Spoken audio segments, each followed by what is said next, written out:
every black female has a big butt and big boobs. Loud, obnoxious, ghetto. Light skin being more attractive than dark skin. We're not smart. We're this way, we're that way, and a lot of times we have to prove ourselves as not being true. At a young age, I already knew the standards for a girl like me. As I become older, they become more obvious. You have to have permed hair, relaxed hair. You know, straight hair or like blonde hair, you know, long waves or something. And if it's natural, that's good hair. Like bad hair is hair you have to relax because it's kinky.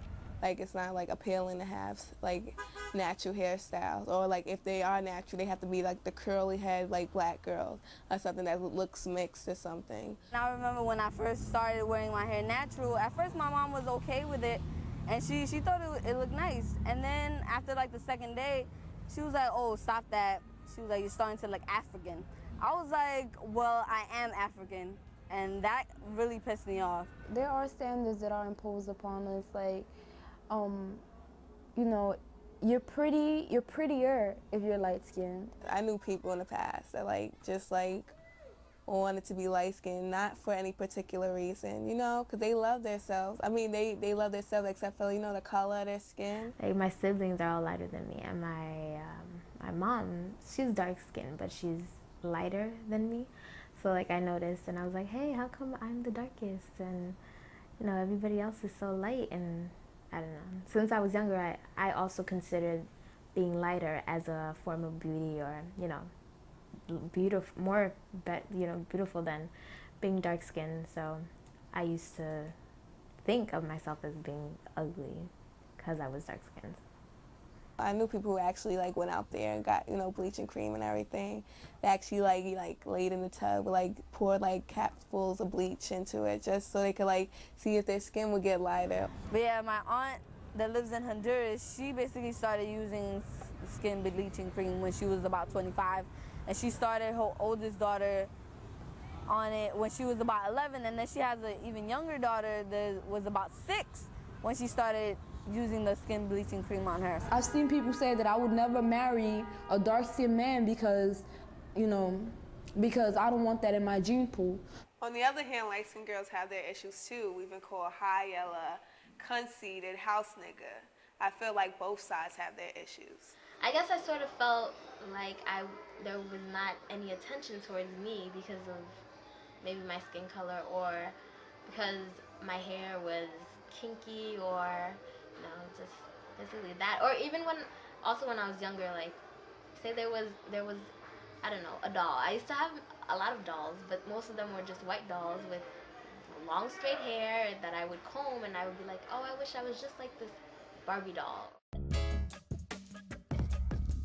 In Brown versus Board of Education, the famous case that desegregated schools in the 1950s, Dr. Kenneth Clark conducted a doll test with black children. He asked them to choose between a black doll and a white doll. In most instances, the majority of the children preferred the white doll. I decided to reconduct this test as Dr. Clark did to see how we've progressed since then. Can you show me the doll that you like best, or that you'd like to play with? This one. I like that one. Okay. This one. That one? This one. I like to play with this. And can you show me the doll that is the nice doll? And why is that the nice doll? He's white. And can you show me the doll that looks bad? Okay. And and why does that look bad? Because it's black. And why do you think that's a nice doll? Because she's white. And can you give me the doll that looks like you?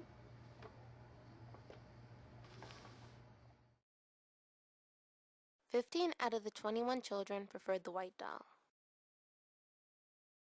Our ancestors came to this country and they were pretty much ripped out of their culture. You know, they couldn't speak their language. They couldn't, you know, they couldn't be themselves. They had to be like what everybody else told them to be.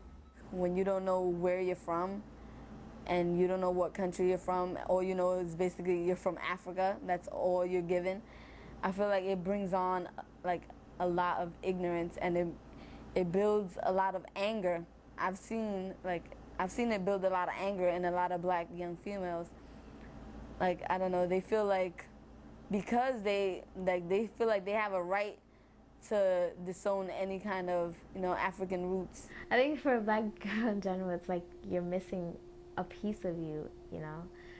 And for me, yeah, it's like, oh, I don't have any actual heritage, not heritage, but culture. Like, I know I'm from Africa, but, you know, the different countries in Africa have their different cultures, their different morals, their different values.